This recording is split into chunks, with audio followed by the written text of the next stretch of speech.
Hello guys, Colin here. One of the most useful effects you can own is Overdrive, as it can help push an OK sounding amp into something very tasty indeed. Overdrives can add something extra to both clean and distorted amps, but what's the best way to set one up? I'm going to show you some of the preferred uses of an overdrive in this video. Before we go any further, note that I'm talking about overdrive and not distortion, and if you're unfamiliar with the differences between those two, I've got a very handy video just here if you want to bring yourself up to speed. For these examples, I'm going to use one of the most iconic overdrives around, the Ibanez Tube Screamer. This is a TS9 model modified for more of an 808 sound. The Tube Screamer is voiced to attenuate low end while giving a small emphasis to mid frequencies. This has the overdrive working as a coloured boost, preventing a loud amp from getting too boomy and promoting the frequencies that help lift the guitar sound. Using an overdrive with a clean amp can help push it into the magical territory of the edge of breakup, where really digging in with the pick brings out a gritty sparkle, but playing softly keeps everything clean. This adds a lot of dynamic difference, important for crafting your musical story.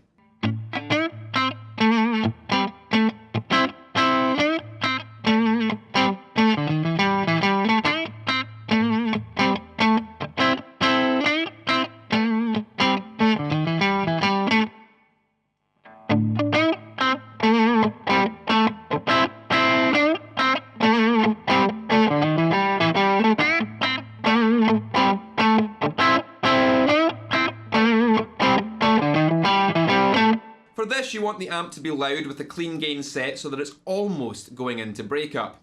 When you dig in with the pick here, it should stay clean, but feel like it wants to go further.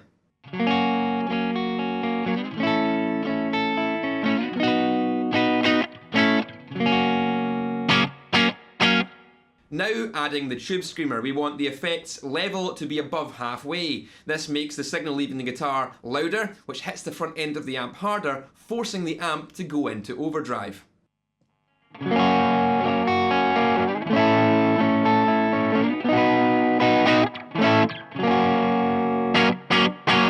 The idea here is not to generate artificial overdrive in the pedal and then layer that on top of the amp's clean sound, but instead force the amp to go into natural overdrive with which the pedal's sound can blend. If I turn the gain on the pedal all the way down, you'll still hear the amp breaking up.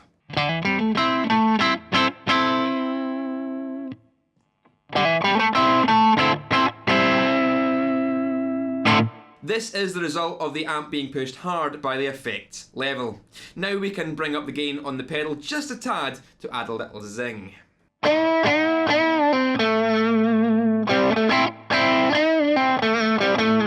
The tone control is a point of preference depending on what other equipment you're using.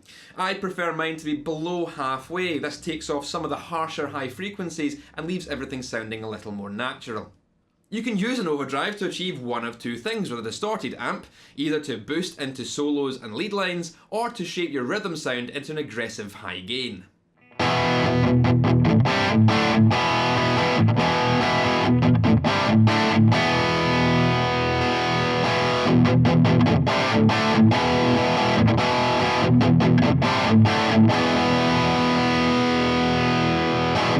Similarly to what we did with the clean amp, we want to use the overdrive in both these applications as some sort of a coloured boost, using the effects level to push the amp into more saturation, applying only enough of the pedal's gain to achieve the desired result, and using the pedal's inbuilt frequency preferences to tighten that low end and promote their mid-range. This is especially important when dealing with sounds that use a lot of distortion. Too much low end in these applications can sound messy and uncontrolled, while a push to the mid-range can help lift a guitar solo above all the other instruments in the mix.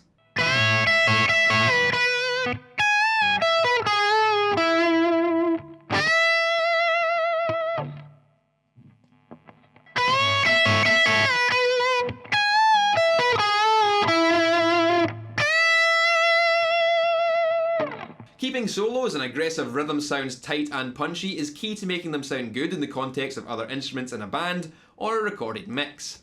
Here we probably want to have the pedal's volume a little bit higher while still keeping the gain low. Depending on how much we need the sound to cut through, raising that tone control to reintroduce some of the highs might be desirable.